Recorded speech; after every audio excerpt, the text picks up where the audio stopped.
industrial fast-growing plantations.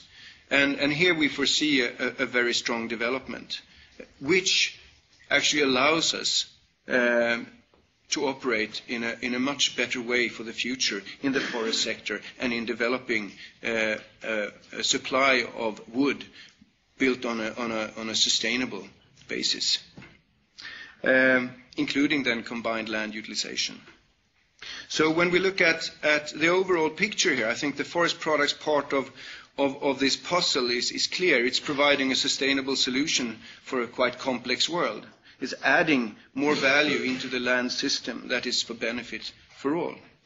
Now, if I should just land in some issues on a Swedish perspective, and see what we got here that we can utilize. I think what we find in the Swedish perspective and in environment, forest environment, we have a very efficient use of wood. Imagine if we would deploy that in other parts of the world where we, for instance, leave a lot of wood behind on the ground that could be used. Here's an upside that would reduce the pressure on land in other parts of the world. There's a lot to do there, I think. We have another system that we have developed very well in this part of the world, and that is the supply chain from the stump to the industry. We have a cost-efficient system that reduces cost. Reducing cost in the system will allow us to go further to get some trees that we need and still pay the same amount of money for it. That can allow us not to utilize areas of the world where we shouldn't be. For instance, rainforests and other areas.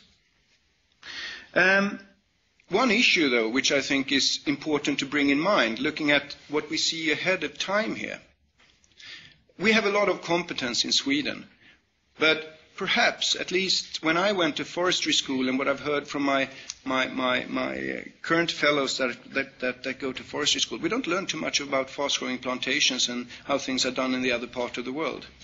I think combining that knowledge with the other things and competences that we've got in the Swedish forestry can actually make a difference.